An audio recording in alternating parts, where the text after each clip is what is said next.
Yayi muli banji konse kumene muli ndithu madzulano ayi ife tili bwino komabe ngakhale mavuto osalephera nthawi zina Lighton Mangochi ndithu akulira kulira atagula sugar pa mtengo wa 10,000 malayi kwacha mapaketi awiri a sugar akuluakulu timumve kuti yeyo akuti banji koma akuti nduna ya zamalonda akuti iyitule pansi udindo wake. Guys, thank you so much Malawi and cameras. Pano Malawi pa nyumba panga ndagula sugar oil 10,000 5,000 kunoko kukaronga ndi zinthu zomvetsa chisoni kunena kuti nduna ya za sugar iyi nduna ya mafakitare ndi business alepera kupanga control mitengo ya sugar vitumbiko mumba mapeto ake akuvulira mavenda a business zing'ono kunena kuti ndi amene akusokoneza mitengo ya sugar ilo ndibodza vitumbiko komanso ndithokoze ino a Sylvester Namiwa polankhula za mmene sugar akuvutira. Tikapita kudwangwa uko tikuona matraki amayiko akunja akutekabe sugar kumapitisa kunja chonsecho vitumbiko ndi nzeru zake akufuna kutinamiza ife Malawi. Lero sugar wakhala ngati ndi mizere yachimanga ku adimaki avitumbiko munabwera ndi bani order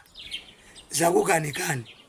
mukubwera kumanamiza anthu sugar uyu nthawi ya DPP mtengo huu timagula malofu mapaketi angapo budget mwezi wose kukwana sugar wa 3 days uyu panyumba apa tilipo anthu 8 ndikupempha vitumbiko ngati unduna kukanikani tulani pasi udindo sitingamagule sugar 6,000 5,000 wochoka padwangu apa sugar kupita kunja kodi mukufuna forex ya mtundu wanji inuyo aboma na MCP aboma na chakwera komaso kachibiri ndiyankhule nduna ya local government chimwendo banda na yeso unduna wakuleperani sizomveka muzitenga mafumu kumapita nawo ma state road ku state house kumaka kweza magari moto aboma ma SC ma paresteto amene inu mukanena kuti boma la DPP likugwiritsa ntchito zinthu za misonkhano ya ndale magari moto aboma. Lero inunso mupakira mafumu mawa lomweli mwaitaniza aphunzitsi kuti apite ku chikokobe achiyani kampeni tulukani panja muzilankhula komanso munene mmene mukuonjezere malipiro osati anthu akafuna kudandaula azikhapidwa ayi ma civil servant mukupita ku state lodge kaya ndi ku state house muzikumbuka mphunzitsi uja anakhapidwa uja ma 50,000 akuthandizani chiyani musakale ndi nzeru zosokoneza chisango aziphunzitsi inu aboma ifetu ndife woona tisapanga za inutu chisango chikapanda kuyenda bwino wina aliyese amene ayesere kuchita manipulate chisango ichi tipanga za iye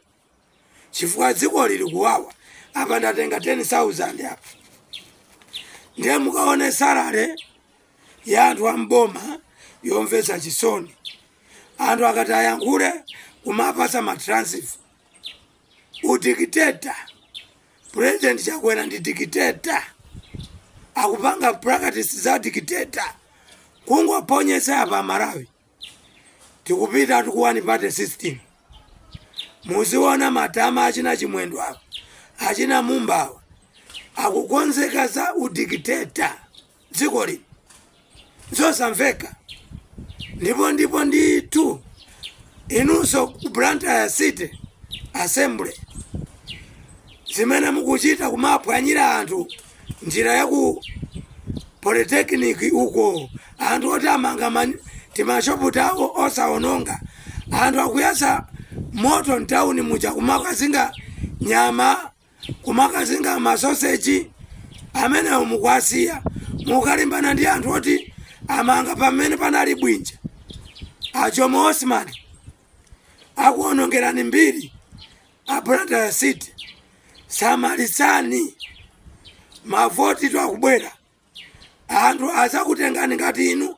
ngati deputy mayor kapena mayor ndi amene mukwatuma asite kayendereni ku chaku polytechnic ku